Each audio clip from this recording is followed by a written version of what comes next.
I trusted my sister with everything until I found out she was sleeping with my boyfriend behind my back. She thought I'd stay silent and smile at her wedding. But I made sure her fairy tale ended before she even said I do. Growing up, my sister Ava and I were inseparable. She was just a year younger than me. But our bond felt twin-like, braiding each other's hair, sneaking midnight snacks, whispering secrets no one else would ever hear. When our parents divorced, it was Ava who crawled into my bed each night, her little fingers latching onto mine like an anchor. We promised we'd always have each other's backs. Even as adults, that promise lingered like muscle memory. So when I introduced her to my boyfriend, Liam, I didn't think twice. We'd been together for almost 3 years by then. He knew everything about me, how I took my coffee, the name of my first pet, and how I cried at insurance commercials when I was overtired. He wasn't perfect, but I loved him with the kind of intensity that makes you believe in forever. And the way he looked at me, touched me, made me laugh. It all felt so safe. The first time I noticed something off, it was barely a flicker. We were all at my apartment, just a casual Friday night with wine and takeout. Ava laughed a little too hard at one of Liam's lame jokes. Her hand brushed his when she reached for the remote. Harmless, right? Sisters and boyfriends can be friendly. But there was something in her eyes that night. A spark I couldn't place and didn't want to. Over the next few weeks, it became harder to ignore. Ava started texting me more than usual, always asking if Liam would be around when I invited her over. Liam, who used to hate texting, suddenly seemed glued to his phone, smiling at messages he wouldn't share. I told myself I was being paranoid, that trust meant letting go of the what-ifs. So I did. I buried my doubts, smoothed over my anxiety, and forced a smile when the three of us hung out. Then came the night everything changed. Liam had told me he was going out with a friend from work, a guy I'd met once or twice. I decided to surprise him, just swing by and drop off the charger he said he needed. Something felt heavy in my chest the whole drive over, but I couldn't explain it. Maybe I didn't want to. His apartment building was quiet when I buzzed in. He never locked the door when he was home, so I let myself in like I always did. The lights were low. The TV was on, playing something I didn't recognize. And then I heard it. Laughter. A woman's laugh. Ava's laugh. I froze. At first I thought maybe I'd imagined it, but then I saw them, half-dressed, tangled together on his couch, her head thrown back, his hands on her waist. My stomach dropped so fast I nearly collapsed. I stood there, invisible in the doorway, waiting for one of them to see me. To stop, to explain, but they didn't. They were too lost in each other to notice the world crashing around them. When Ava finally turned and locked eyes with me, time stopped. Her face drained of color, her lips parted as if she wanted to speak, but no words came. Liam jumped up, stammering something meaningless, but I didn't hear any of it. My ears were ringing, my heart pounding like war drums in my chest. I walked out without a word. I couldn't cry, couldn't scream. The betrayal was too sharp, too deep, like a blade twisted in slow motion. My sister, my boyfriend, two of the people I love most in the world, ripping me apart from the inside out. That night I didn't sleep. I just lay there, staring at the ceiling, watching memories melt into lies. Every laugh, every hug, every moment suddenly felt dirty. But underneath the heartbreak, something else began to rise. I wasn't going to confront them. Not yet. No, I was going to wait. Because if Ava thought she'd walk down the aisle without consequence, she didn't know me at all. Ava didn't flinch. The day after I caught her wrapped around Liam like some twisted prize, she texted me as if nothing had happened. Hey babe, bridesmaid dress fitting is next week. You still good for Tuesday? I stared at my phone for a long time, waiting for her to admit something, anything. An apology, a confession, a moment of shame. But there was nothing, just sparkly emojis and wedding chatter, like her hands weren't still warm from touching the man I thought I'd marry. I answered with a simple, yes, of course. That was the moment I decided. I would not cry in front of her. I would not scream or confront or beg. She would never get the satisfaction of knowing how deep she cut me. If Ava wanted a fairy tale wedding, I'd let her believe she was getting one, right up until the moment I destroyed it. And so I smiled. I showed up to dress fittings, cake tastings, and bridal showers. I listened to her gush about table arrangements and signature cocktails, like she hadn't stabbed me in the back with the man who used to whisper, "I love you," into my hair. She played the role of the glowing bride-to-be flawlessly, all blush tones and Pinterest boards. No one saw what I saw.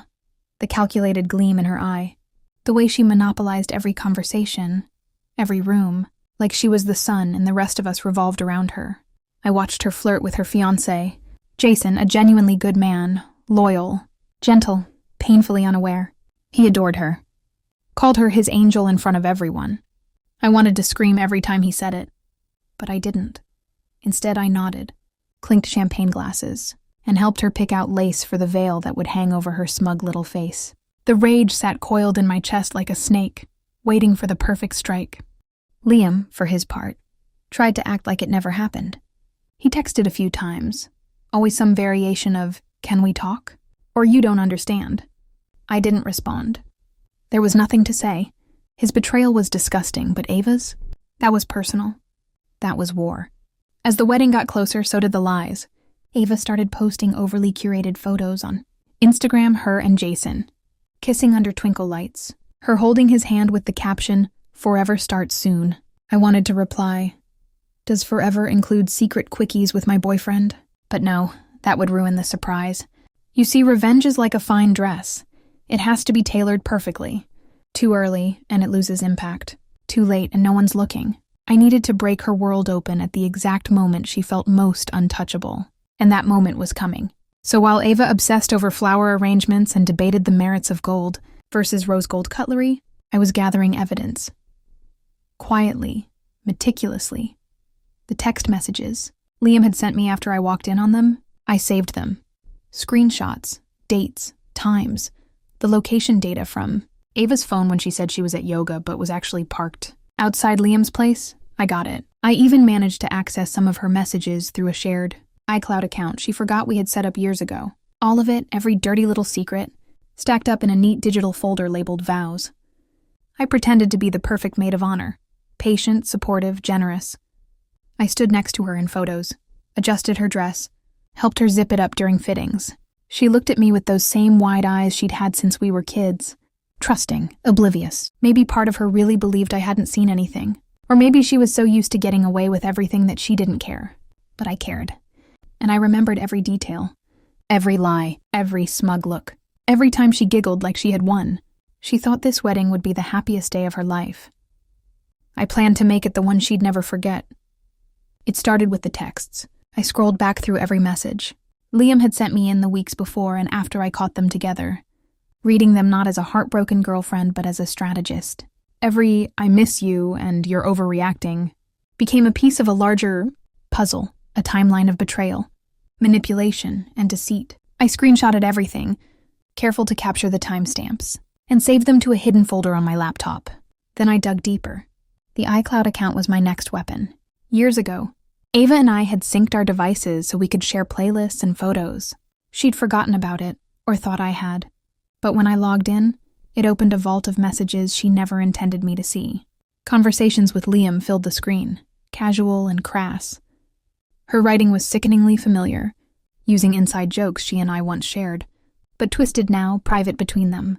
I found messages like, "Can't wait until I don't have to sneak around anymore," and "She's so clueless, LL." My stomach turned, but I didn't look away. I copied them all. Then came the photos. One taken in Liam's kitchen, Ava half-dressed, holding a wine glass that belonged to me. One blurry selfie of them kissing in a car, Jason's car. I saved that one 3 times just in case. There were moments I wanted to scream, to post it all online, to email Jason anonymously, send everything to his inbox, and watch her entire world collapse overnight. But no, that wasn't the plan. A quiet implosion wouldn't do. Ava had humiliated me in silence. My revenge needed an audience. And so I kept collecting. I bought a small voice recorder online, the kind journalists use, and slipped it into my purse the next time I met with Ava for brunch.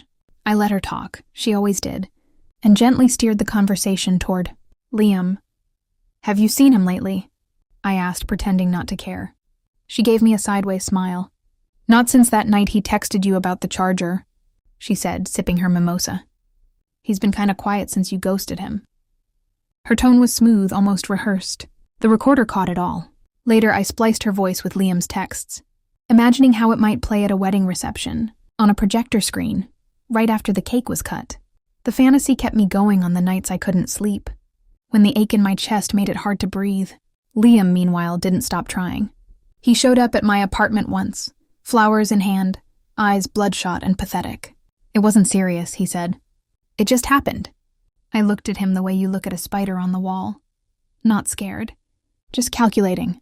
Get out, I said quietly, and I never saw him again.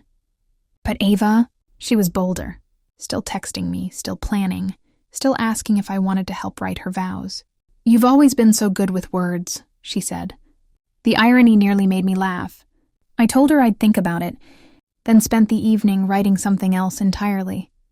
A script for destruction. My plan was simple.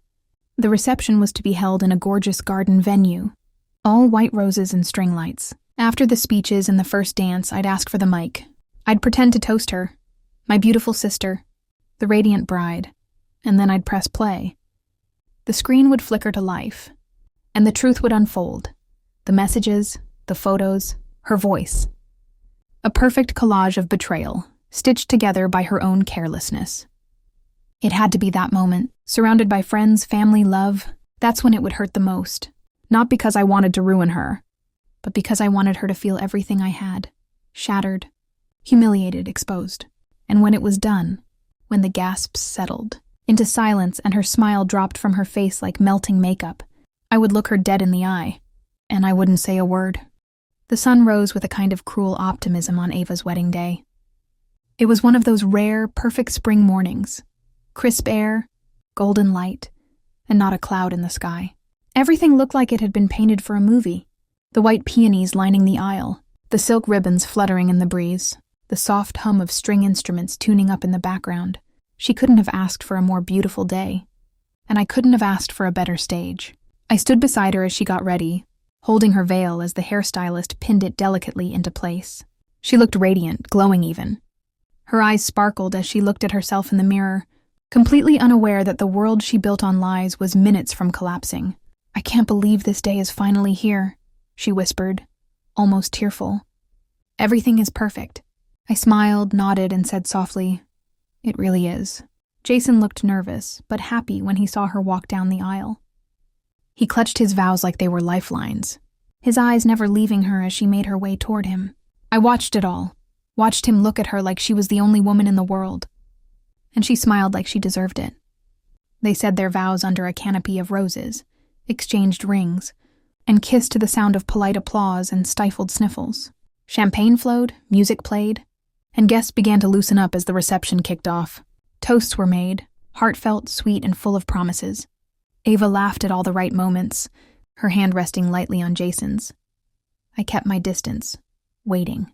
Then after dinner, when the lights dimmed and people settled in for what was supposed to be a sentimental slideshow of childhood, photos and romantic memories, I stepped onto the stage. I tapped the mic gently, my heart pounding in my ears but my voice calm.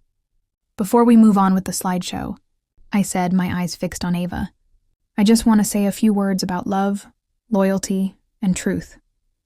She tilted her head, curious. Jason smiled at me, trusting. The room quieted. I've always believed that love is sacred, I began, and that marriage should be built on honesty. So when someone breaks that trust, when someone betrays not just their partner, but their own family, I think the truth deserves a spotlight too. I turned to the screen and nodded. The video began. It started with the screenshots, text between Ava and Liam, then photos. One by one they appeared, silent and damning, her in his apartment, kissing him in Jason's car, messages about sneaking around behind my back. A gasp rippled through the room. A woman at a nearby table covered her mouth. Jason stood frozen, his glass halfway to his lips, eyes wide and locked on the screen. Then came the audio, Ava's voice, unmistakable, bragging about how stupid I was not to notice. I mean, what she doesn't know won't hurt her, right? She laughed on the recording. Besides, it's not like I'm going to marry Liam. This is just fun. Jason turned to her slowly, his expression hollow. Is this a joke? He asked, voice breaking. Ava stood up, her face drained of all color. This is fake. She's lying, Jason. This isn't real. But no one believed her. Not after what they'd seen. Not after hearing her voice, laughing so freely at the pain she'd caused. The room erupted. Jason stormed out. Ava followed, begging, pleading, her veil catching on the chairs as she stumbled after him. Liam, who had dared to show up, stood in the corner, pale and useless. Someone threw a drink at him. I didn't see who. And I walked off the stage, calm and steady, like I'd rehearsed it 100 times. Because I had. I didn't look back. I didn't need to. The damage was done. The perfect wedding was over, and so was her perfect lie. The wedding never made it to the first dance. Jason left the venue without a word, still in his suit, his boutonniere crushed against his chest where Ava had pinned it hours earlier with trembling hands. He never looked back, not at her, not at me, not at the guests left sitting in stunned silence among uneaten slices of cake and half-filled champagne glasses. By the time I walked outside, Ava was on the pavement in her wedding dress, crying into her phone.